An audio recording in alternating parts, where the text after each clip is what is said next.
malgré tout le chemin que vous avez déjà fait jusque-là et le travail que vous avez déjà réalisé, vous allez peut-être avoir quand même des temps d'échange qui sont tendus. Donc rester constructif dans une période comme celle que vous traversez, ça n'a rien de simple du tout.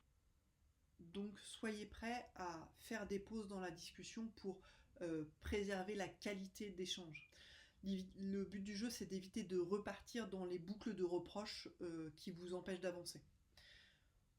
Je vous propose de poser d'entrée de jeu cette règle du jeu et de vous donner un geste de sécurité. Ça peut être ça, le geste de sécurité. Hein. Un geste de sécurité, c'est un geste qu'on va faire quand on sent qu'il y a de la colère qui monte ou une émotion trop forte et ou qu'on a envie de fuir ou qu'on sent qu'il y a une espèce de figement et qu'on n'est plus capable de réagir ou de répondre.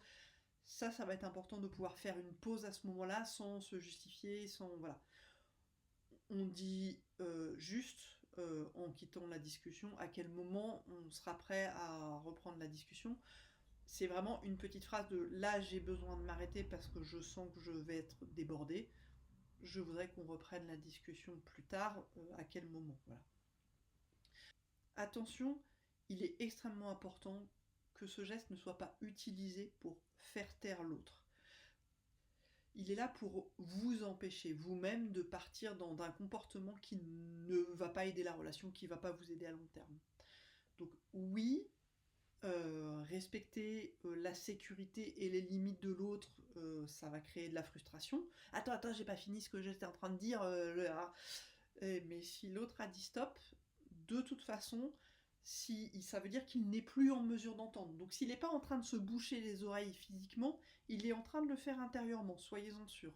Donc ne le forcez pas, ne forcez pas votre conjoint à écouter quelque chose qu'il n'est plus en mesure d'écouter. S'il vous a dit stop, il va falloir lâcher. En l'occurrence, si vous êtes sur des sujets qui sont vraiment difficiles, acceptez de vous dire que vous vous donnez 15 minutes maximum à chaque rendez-vous. Et mettez un chrono, vraiment. C'est une durée qui est suffisamment longue pour pouvoir se dire des choses qui sont importantes, mais qui est suffisamment courte pour que chacun puisse rester maître de ses émotions. Donc acceptez que vous puissiez découper une discussion importante en petits bouts de 15 minutes dans une journée ou dans une semaine. Et je sais, encore une fois, c'est pas facile, surtout quand on a besoin de se sentir entendu. C'est pour ça que d'avoir à côté des amis ou un thérapeute qui vous permet justement d'exprimer tout ça sans vous couper, ça peut être important et ça peut vous permettre de rétablir le dialogue en permettant de déverser ce que vous avez besoin de dire et de vous sentir entendu sur ce qui est important pour vous.